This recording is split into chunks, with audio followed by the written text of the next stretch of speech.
Hey guys, welcome back to my channel. I'm Yas, and if you are new to the channel, welcome, and if you are a returning viewer, welcome back. Make sure you guys hit that like and subscribe button, and the little bell notification so you know when I post up new videos.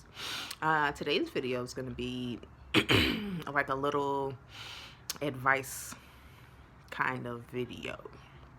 So, I wanted to talk about, since we are like in the middle of this whole like coronavirus thing, it's not going to be a video on coronavirus, but it's going to be a video on uh, people with disabilities. So that seems to be kind of like a forgotten population. And I wanted to do a little video on things that I think could be better or done better in the community, in general, as a whole, I guess I would say. So, for those who don't know, I am a visually impaired mom. I'm not totally blind yet. I still have a little bit of sight left. So, I am on this journey of trying to, deal with it and, do things to make my life and my son's life, a little more easier so we're able to, function and, I can still function as well. So, what I have is called, my eye condition is called Retinitis Pigmentosa. So, isn't it a crazy name? But that is the condition that I have, and I am slowly losing my vision, so I will one day be totally blind. It is something that is, excuse me, it runs in families, I was told, but, it's still something that, we're trying to figure out. So once I, really got this diagnosis, I was just like, oh my God. So what am I going to do? I still have a young kid. How am I going to help him with all of this stuff if I can't see? And so I was going through all of those emotions when I first was diagnosed, and, I guess still going through them. So, I've kind of been scared to do, a few things like YouTube. And I was just like, oh my God, how long am I going to be able to do YouTube? What's going to happen if I can't see anymore? Am I going to still be able to record videos and, do all of that? What am I going to do? So, y'all hear that? It ain't 3 o'clock p.m., but that's one of the gadgets that I have that, I have a talking watch, and it tells me, what time it is. And, since the time, went back, I have not fixed that on the watch, but I do know that it is an hour behind. So things like that, is a perfect example of the kind of tools and gadgets and things that I use to, keep me productive out here in these streets, y'all. So I think I wanted to just touch on, I think, maybe two kind of aspects of what's been going on with me and like dealing with a disability. So I would say, like, the first thing is, once you get your whole diagnosis and you get your medical stuff together, no matter what the medical condition is, and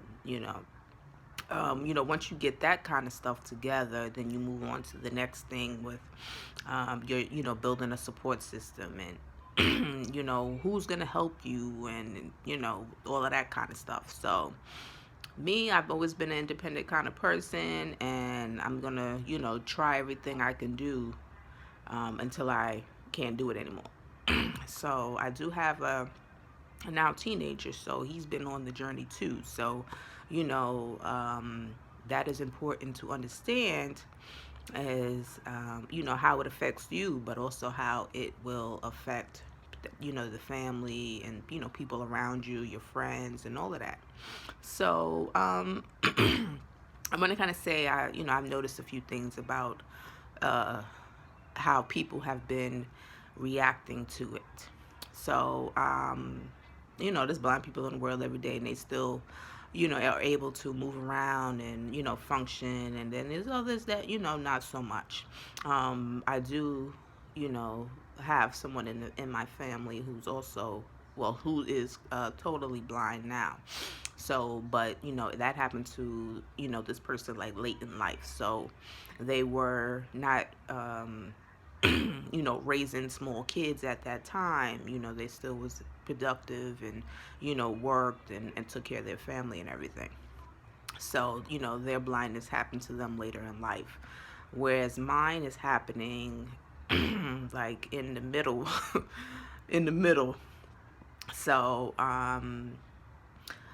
I would just say that, once the main thing was I needed to get all the information. That was like my biggest thing.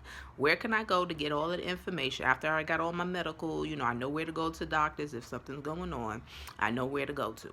Now, next, like, what kind of support system could I have? How am I going to be able to, help my son with schoolwork? What kind of things are we going to be doing? So, um, I did find an organization in my city where, they help, people with vision issues and everything. So, I took some courses and, I did some training, like I did mobility training. So I have a red and white cane. And let me tell y'all, when y'all see people with that red and white cane, please know they cannot see you. Please know, be on the lookout, be mindful, else, if you're in the way while they're trying to pass through and you get hit with that the red and white stick, the cane, it's your fault.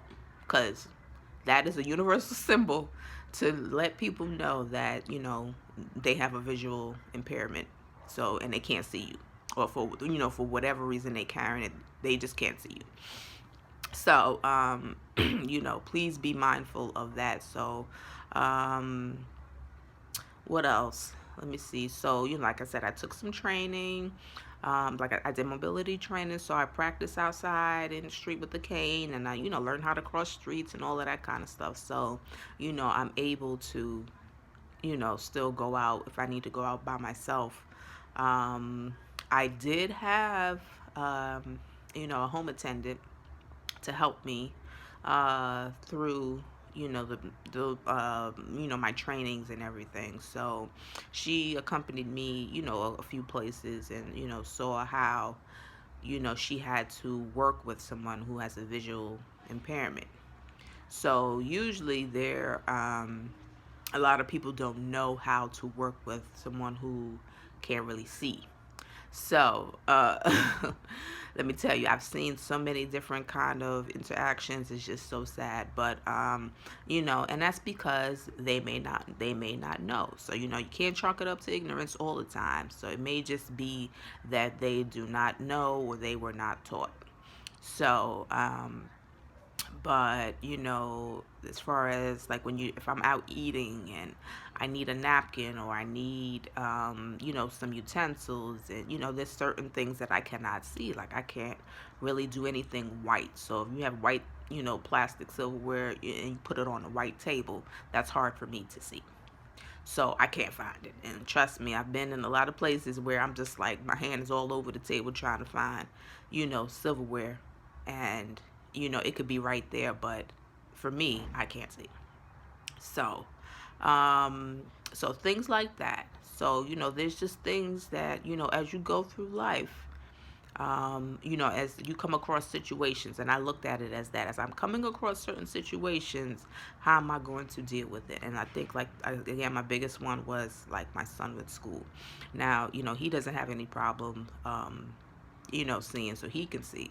So, I just told him his main thing was just making sure you bring home the work so we could, work on it together as best, that I could. And I, was able to get like magnifiers so to, help me use. So, if I can't see something that's too small on his like worksheet or something, I could just use the magnifier and it makes it bigger for me to see. So I was like, okay. So, I just making sure that he understood too that, that there are, sorry, y'all. that there are, things that we could use out here to help us still continue on with, the things that we need to do. And so, as far as that, I would say, um,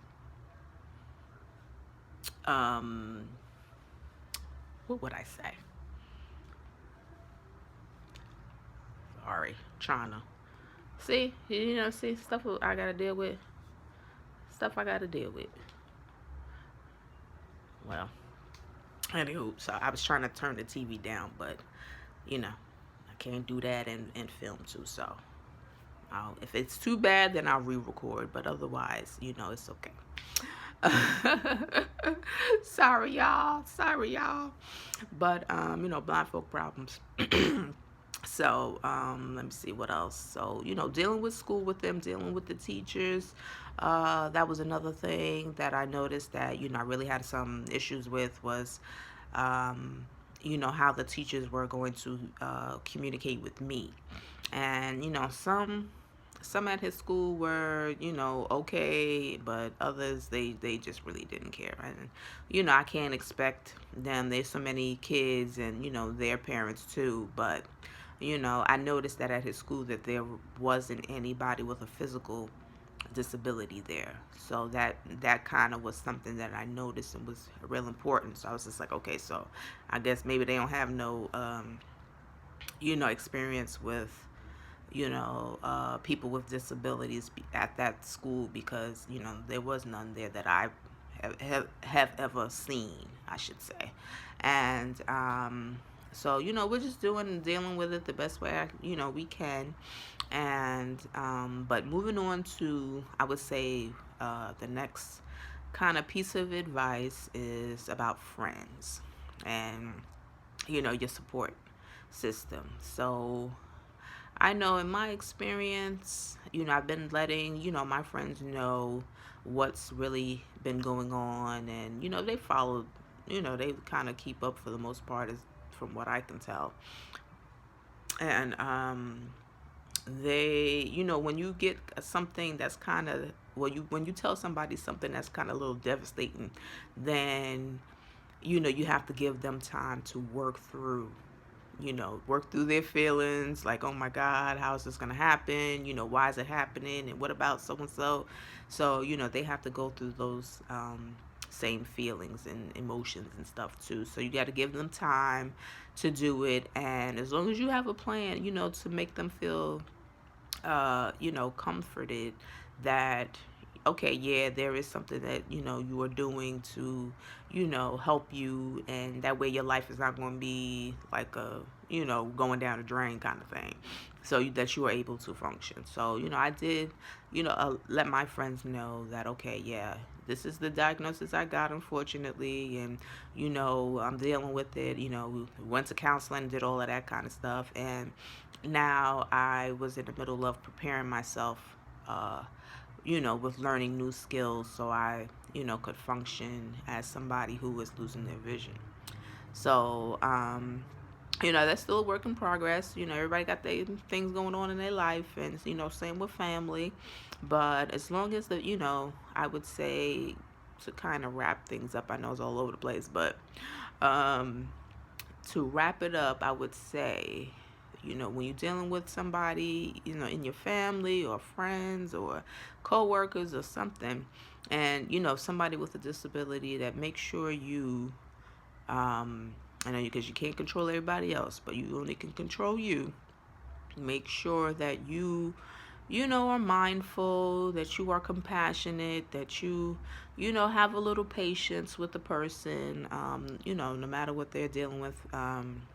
Not no matter what they're dealing with, but because be patient with them, because you don't know how bad it is for them to, have to deal with, or maybe they can't really handle it emotionally, or you just never know. So the most important thing is to be compassionate and patient, I would say.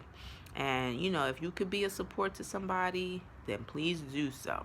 Especially now, with what's going on in the world, unfortunately, everything is shut down. So, a lot of people, have to stay home. And so, if you have like an underlying condition and you don't want to be out there exposed, then those are some things that are, keeping people from going out and, like they used to, or getting the help that they used to, because everything is closed. If you're not essential or an essential business, then you are not open. So, but check on them people, check on your elderly, check on them people that, can't really get out like they used to. And I think I would say, my son is a blessing because he's, it's just me and him, and we sticking together.